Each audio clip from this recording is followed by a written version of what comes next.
Sa pangalan ng Sabbath School Department at ng Amazing Grace Media Production ng Communication Department ng Central Luzon Conference, kayo po ay aming binabati ng isang magandang araw muli sa atin pong talakayan para po sa ating leksyon sa buong sanlinggong ito. Ngayon po ay nais ko kayong anyayahan muli sa atin pong pagripaso o pag-aaral sa ating leksyon. Tayo po ay nasa pang-12 leksyon na nitong trimestre at ang pamagat po ng ating leksyon ay ang Antikristo. Ngunit bago tayo magpatuloy, mga mahal naming mga taga-subaybay, tayo po muna ay pansamantalang manalangin.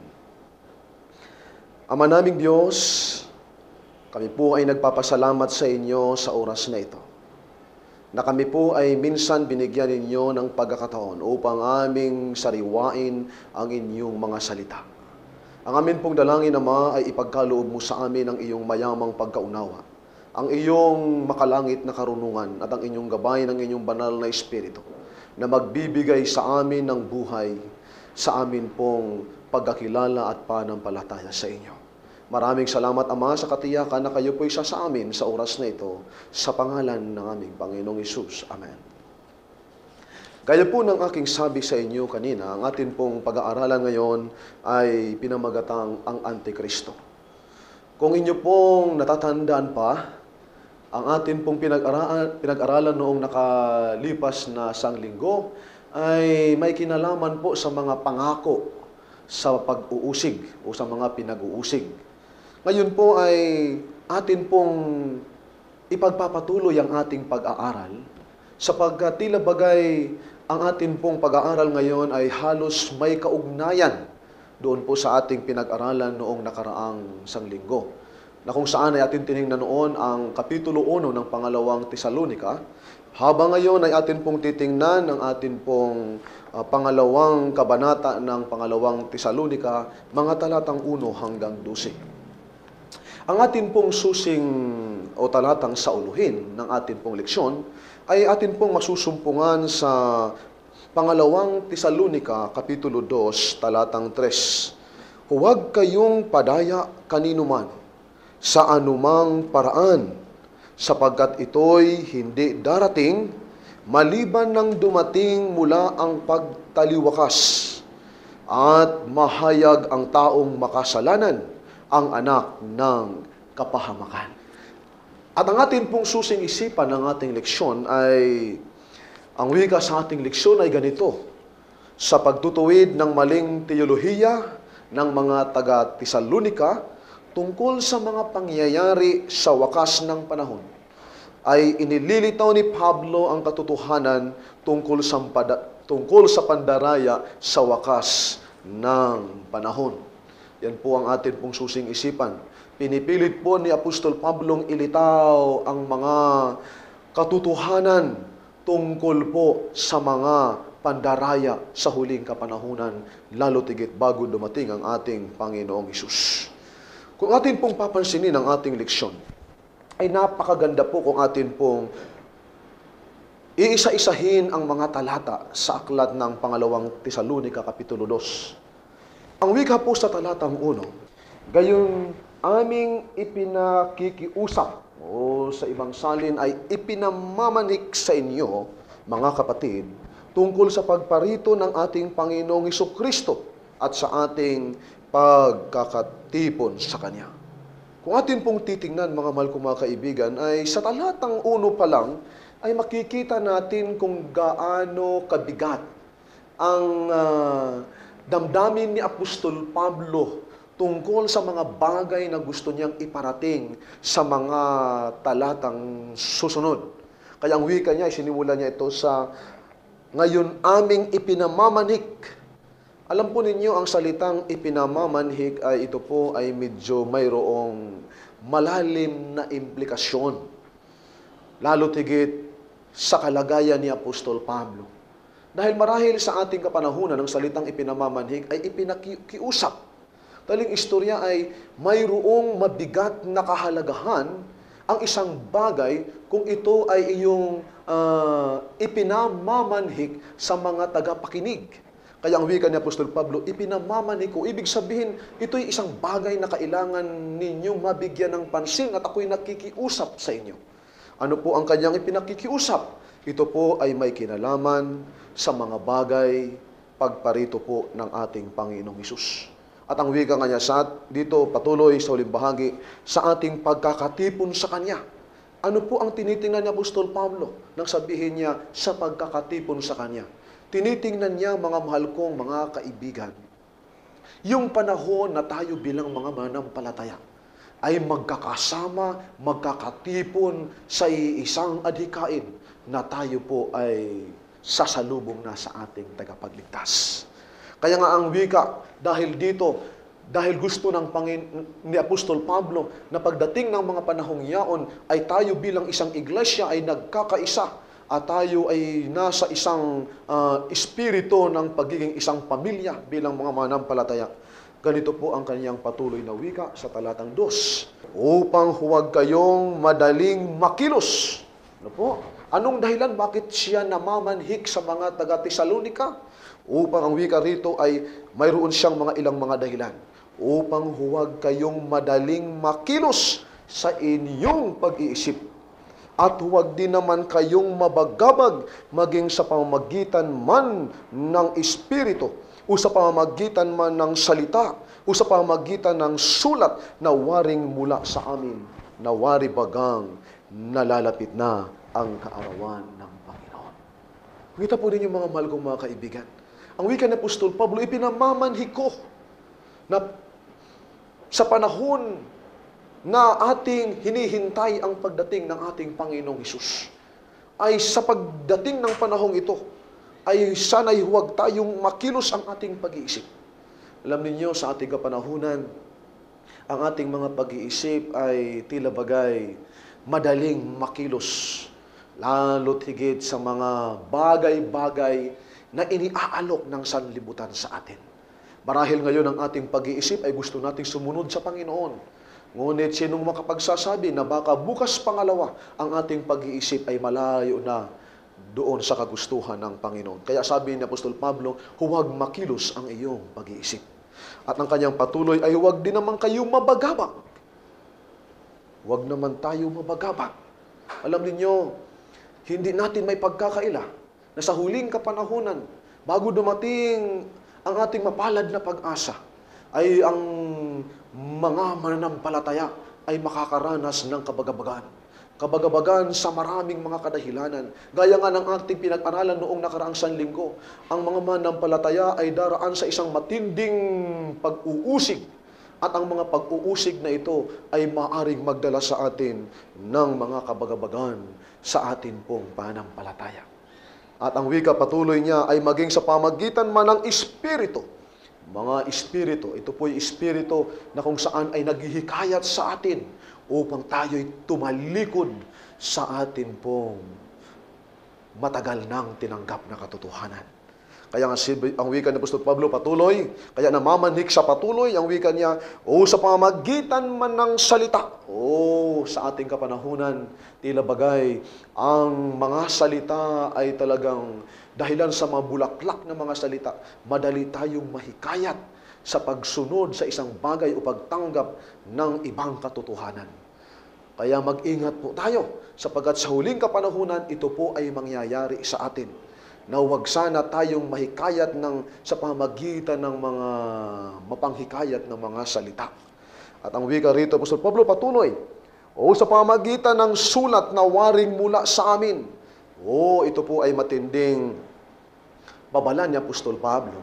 Dahil sa kanyang kapanahunan ba, ay para bagang lumalabas sa kanyang mga pananalita na pagkatapos ni Apostol Pablo sumulat sa kanila, gaya ng unang sulat niya sa unang aklat ng Tesalonika, ay para bagang lumalabas na mayroong mga ibang sulat na dumarating sa mga kapatiran sa Tesalonika na kung saan ay nagbibigay sa kanila ng kagulumihanan at nagbibigay sa kanila ng mga pagdududa tungkol sa mga katotohanan na kanilang pinaninindigan.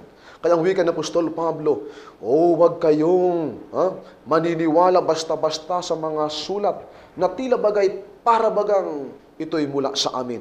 At wari bagang nalalapit na ang kaarawan ng Panginoon. Alam niyo, sa atin pong kapanahunan na hindi natin maitanggi na maraming mga tao ang nangangaral na talagang sila ay gumagamit pa ng salita ng Diyos. At ito po isa sa mga katangian ng tinatawag na Antikristo. Hindi po ibig sabihin kapag Antikristo, sila po ay talagang taliwas ang kanilang mga turo sa pangkalahatan doon sa banal na kasulatan. Kundi bagkus, may mga pagkakataon na ginagamit nila ang salita ng Diyos upang kalingmalin lang ang mga tagapakinig. Kaya ang wika ni Apostol Pablo, binabalaan niya ang mga taga-Tesalonika, maging sa na para bagang kanilang sulat. Mag-iingat tayo sa mga sulat. Kaya tayo mga mahal kong mga kaibigan, wala tayong matibay na pinagbabatayan ng ating pananampalataya, maliban ito ay ayon sa banal na kasulatan. Ang patuloy wika ni Apostol Pablo, at dahil dito ang wika ni Apostol Pablo, ay huwag kayong padaya kanino man sa anumang paraan, sapagkat ito'y hindi darating maliban dumating mula ang pagtaliwakas at mahayag ang taong makasalanan ang anak ng kapahamakan. Ang wika ni Apostol Pablo, mga mahal kong mga kaibigan, ay gusto niyang balaan ang mga taga-Tesalonika na hindi maaari darating si Kristo, na kung saan ay hindi pa dumarating ang tinatawag na pagtaliwakas o sa ibang salin ay pagtalikod sa pananampalataya. Ang pagtalikod sa pananampalataya ay isa sa mga malalaking mga pangyayari na magaganap sa mga nag-aangkin na mga mananampalataya kay Kristo. Dahil sa huling kapanahunan ay tatalikod ang hindi sa Panginoon. At ang wika patuloy, at nahayag ang taong makasalanan ang anak ng kapahamakan. Alam natin kung sino itong taong makasalanan at ang tinatawag na anak ng kapahamakan. Ang taong makasalanan na ito ay walang iba kundi ang ating matagal nang kilala, ang pasimuno ng lahat, mga mahal kong mga kaibigan. At ito'y ating makikilala habang ating ipinagpapatuloy ang mga talata at ating ito binabaybay. Ang wika sa talatang 4, na sumasalansang at nagmamataas laban sa lahat. Ay, nakikita na po ninyo, medyo naiintindihan po ninyo kung sino po itong tinutukoy ni Apostol Pablo, na sumasalansang at nagmamataas laban sa lahat na tinatawag na Diyos o sinasamba. Ano pat siya'y nauupo sa templo ng Diyos na siya'y nagtataniyag sa kaniyang sarili na tulad sa Diyos. Nagkakaroon na ba kayo ng ideya kung sino itong ipinapakilala ni Apostol Pablo na sa huling kapanahunan bago dumating si Kristo, mahahayag siya sa karamihan sa ating mga mata? Siya po ay ang kanyang katangian? Siya'y tinatawag na Diyos o sinasamba. Sino pong pinapatungkulan ito? Kung atin pong titingnan ang aklat ng Isaya, Kapitulo 14, talatang 13 hanggang 14, ay ito po ang wika. Isaya, Kapitulo 14, talatang 13 hanggang 14, na sinasabi mo sa iyong sarili, ako'y sasampa sa langit, aking itataas ang aking luklukan sa itaas ng mga bituin ng Diyos, at ako'y uupo sa bundok ng kapisanan sa mga kaduluduluhang bahagi ng hilagahan. Ako'y sasampa sa itaas ng mga kaitaasan ng mga alapaap, ako'y magiging gaya ng kataas-taasan. Kung inyo pong papansinin, mga mahal kong mga kaibigan, ay tila bagay lumalabas na mayroong matibay na referensya si Apostol Pablo sa kanyang mga pananalita dito po sa talatang 4. Kung atin pong titingnan, siya po ay mayroong maliwanag na pagkaunawa sa talatang ating binasa sa aklat na Isayas. At ang patuloy sa talatang 5, hindi ba ninyo na aalala nang ako'y kasama ninyo pa, ay sinasabi ko sa inyo ang mga bagay na ito. Kung inyo pong papansinin sa kanyang mga pananalita, ay lumalabas na ito'y para bagang pagbibigay diin muli ni Apostol Pablo, na ito'y kanyang sinabi na sa mga unang pagkakataon na sila ay kasama ang mga manampalataya sa Tesalonika. Kaya sa puntong ito ay kanya muling binibigyan ito ng pansin. At sa talatang 6, at ngayon nalalaman ninyo ang nakapipigil. Ano po ang nakapigil? Upang ito pong mga pangyayari ay maganap o mahayag ang tinatawag na taong makasalanan upang siya'y mahayag sa kanyang talagang kapanahunan.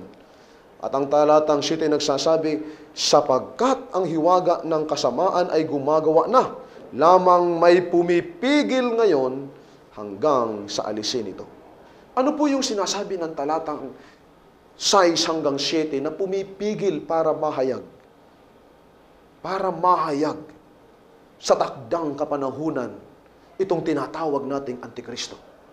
Kung inyo pong titingnan ang aklat ng Mateo, Kapitulo 24, talatang 14, ay maliwanag po sa panahon ni Kristo nang siya'y nasa lupa, ay mayroon pong isang pangyayari na kailangan itong mangyari bago dumating ang mga panahon na yon, na kailangang matupad.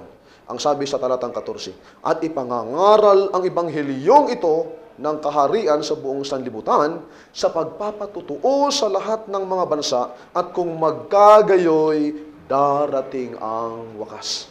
Ang ibig sabihin, mga kaibigan, mga kapatid, na tanging bagay na nakakapigil, bakit hindi pa pinapahintulutang mahayag sa takdang kapanahunan itong ama ng katampalasanan, ay sapagkat kailangang matupad ang maipahayag ang ebanghelyo sa buong sanlibutan. O yung katuparan sa atin pong mabigat na responsibilidad. Yung katuparan sa aklat ng Revelation o Apokalipsis, Kapitulo 14, talatang 6 hanggang 7, ang katuparan sa madaling istorya na tinatawag natin mensahe ng tatlong anghel. At nakita ko ang ibang anghel na lumilipad sa gitna ng langit ng may mabuting balita na walang hanggan upang ibalita sa mga nananahan sa lupa at sa bawat bansa, angkan at wika at bayan. At sinasabi niya ng malakas na tinig, matakot kayo sa Diyos at magbigay kaluwalhatian sa Kanya, sapagkat dumating ang panahon ng Kanyang paghatol, at magsisamba kayo sa gumawa ng langit at ng lupa at ng dagat at ng mga bukal ng tubig. Ito yung mga bagay na nakakapigil na kailangang mangyari muna. Kaya kayo at ako bilang kabahagi sa tinatawag na dakilang komisyon sa iglesia, na ibahagi ang mabuting balita sa katauhan, ay kailangan tayo lahat ay makibahagi dito, dahil hindi magaganap ang mahayag ang ama ng katampalasanan maliban na mangyari ang mga bagay na ito. Ang talatang 8, pagpapatuloy, mga kaibigan, ay ganito. At nung magkagayoy, mahayag ang tampalasanan, napapatayin ng Panginoong Hesus ng hininga ng kanyang bibig, at sa pamagitan ng pagkahayag ng kaniyang pagparito ay lilipulin. Pag-alisin itong bagay na pumipigil. Pag itong pumipigil ay mawala na walang iba kundi ang maihayag ang ebanghelyo sa buong sanlibutan. Ang wika sa talatang 8, mga mahal kong mga kapatid, ay darating na ang paghatol ng Panginoon sa tinatawag na ama ng katampalasanan, o tinatawag sa ating leksyon na Antikristo, at ito'y kaniyang lilipulin o papatayin sa pamagitan ng hininga ng kaniyang bibig. At ang wika ay sa pamagitan ng kanyang pagkahayag ng kanyang pagparito, ay kanya itong lilipulin. Wow! Napakaganda! At ang patuloy sa talatang 9, siya na ang kaniyang pagparito ay ayon sa paggawa ni Satanas na may buong kapangyarihan at mga tanda at mga kahangahangang kasinungalingan. Mga mahal kong mga kaibigan ng ating Panginoong Hesus, pag siya'y malapit nang bumalik, ay tila baga ang paggawa ni Satanas ay lalo niyang pagyayamanin. At sa paanong paraan? Ang wika ay dito, mga kaibigan, 3 bagay ang diniin ng talatang 9. Gagawa siya na may buong kapangyarihan, mga tanda, at ng mga kahangahangang kasinungalingan. Wow! Kung inyo pong papansinin, yung kaniyang gagawin na pagpapakita ng kaniyang kapangyarihan, paggawa ng mga tanda, at mga kahangahangang kasinungalingan, o kahangahangang mga bagay, ay ito po, mga mahal kong mga kaibigan, ay tila bagay hindi nagkakalayo sa ginagawa o ginawa ni Kristo nang siya'y nasa lupa. Hindi po ba naalala ninyo sa panahon na siya nandito sa lupa si Kristo, gumagawa siya ng mga tanda, gumagawa siya ng mga kabalaghan, at siya talaga'y nagpapakita ng kaniyang kapangyarihan bilang anak ng Diyos. At ito po ay kanyang kukopyahin. Gagayahin po niya ito sa huling kapanahunan dahil alam niya sa ganitong paraan madaling madaya at malinlang ang mga tao sa huling kapanahunan. Kaya nga kung inyong papansinin, sa pangalawang Korinto, Kapitulo 11, talatang 14, maging Satanas sa huling panahon, siya'y magkukunwaring anghel ng kaliwanagan. Kaya mga mahal kong mga kaibigan, ito po ay tila bagay ang isipan ni Apostol Pablo, ang kanyang mga paalala, ay tumutugma sa pangkalahatang isipan ng banal na kasulatan. At sa talatang 10, at may buong daya ng kalikuan sa nangagpapahamak sapagkat hindi nila tinanggap ang pag-ibig sa katotohanan upang sila'y mga ligtas. Po, mga mahal kong mga kaibigan, gagawin ni Satanas ang lahat o ng Antikristo na sinasabi ng ating leksyon. O pag sinabing Antikristo sa ating leksyon, hindi lamang po ito tumutukoy kay Satanas, kundi sa kaniyang mga ahensya na pwede niyang gamitin sa lupang ito.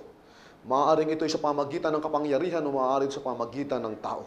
Ang wika sa buong daya ng kalikuan na nangagpapahamak sapagkat hindi nila tinanggap ang pag-ibig sa katotohanan upang sila'y mga ligtas. Taling isto yung mga mahal kong mga kaibigan ng mga tao sa huling kapanahunan, karamihan ay hindi tayo tatanggap at maninindigan kung ano ang katotohanan. Kaya ito ang hamon sa atin na sa huling kapanahunan, tayo'y tumayo kung ano ang katotohanan. At dahil dito, talatang 11, ay ipinadadala sa kanila ng Diyos ang paggawa ng kamalian upang magsipaniwala sila sa kasinungalingan. Na tila bagay sa talatang 11, ang wika, at dahil dito, ipinadadala sa kanila ng Diyos. Mismo ang Diyos ang magpapadala sa kanila ng paggawa ng kamalian.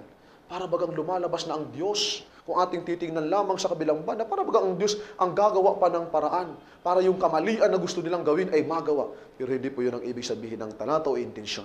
Ang intensyon po ni Apostol Pablo, sa huling kapanahunan, lalo't pagdating sa close of provision, papahintulutan ng ating Panginoong Diyos na ang kamalian ay sumagana.